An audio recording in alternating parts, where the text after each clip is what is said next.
അപ്പോൾ ഇന്നത്തെ ചോദ്യം ലാഭവും നഷ്ടവും എന്ന ഭാഗത്താണ്. 25 സാധനങ്ങളുടെ വാങ്ങിയ വില 20 സാധനങ്ങളുടെ വിറ്റ വിലയ്ക്ക് തുല്യമാണെങ്കിൽ ലാഭശതമാനം എത്ര? അപ്പം നമ്മുടെ കയ്യിൽ എത്ര സാധനമുണ്ട്? 25 സാധനമുണ്ട്. ഓക്കെ അല്ലേ? നമ്മൾ ഒരു സാധനത്തിന് 1 രൂപയാണ് എന്നൊന്ന് വിചാരിച്ചേക്കുക. അപ്പോൾ 25 സാധനത്തിന് 1 രൂപ വെച്ച് ആകെ എത്ര രൂപ? 25 രൂപ നമുക്ക് ചിലവായി. അങ്ങനെ നമ്മുടെ കയ്യിൽ 25 സാധനമുണ്ട്. പക്ഷേ നമ്മൾ എത്ര സാധനമേ വിൽക്കുന്നുള്ളൂ? 20 സാധനമേ വിൽക്കുന്നുള്ളൂ. എത്ര സാധനമേ വിൽക്കുന്നുള്ളൂ?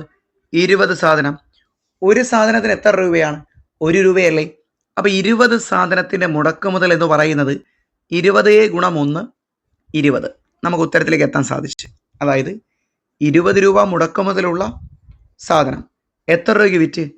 25 രൂപയ്ക്ക് വിറ്റ്. 20 രൂപ മുടക്കുമുതലുള്ള സാധനം 25 രൂപയ്ക്ക് വിൽക്കുന്ന സമയത്ത് നമുക്ക് ലാഭം എത്ര രൂപ കിട്ടും? 5 രൂപ കിട്ടും. 5 രൂപ കിട്ടും. ഓക്കെ, നമ്മുടെ ചോദ്യം ലാഭശതമാനമല്ലേ?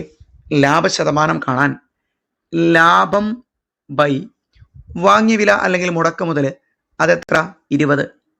20 ഗുണം ശതമാനത്തിലാക്കാൻ 100 കൊണ്ട് ഗുണിക്കണം. അപ്പോൾ നമുക്കിവിടെ ഇത് വെട്ടുമ്പോൾ എത്ര കിട്ടി? 10ഉം 2ഉം വെട്ടാം. 5. 5 ഗുണം 5 25%. ബി ഓപ്ഷൻ ഉത്തരം.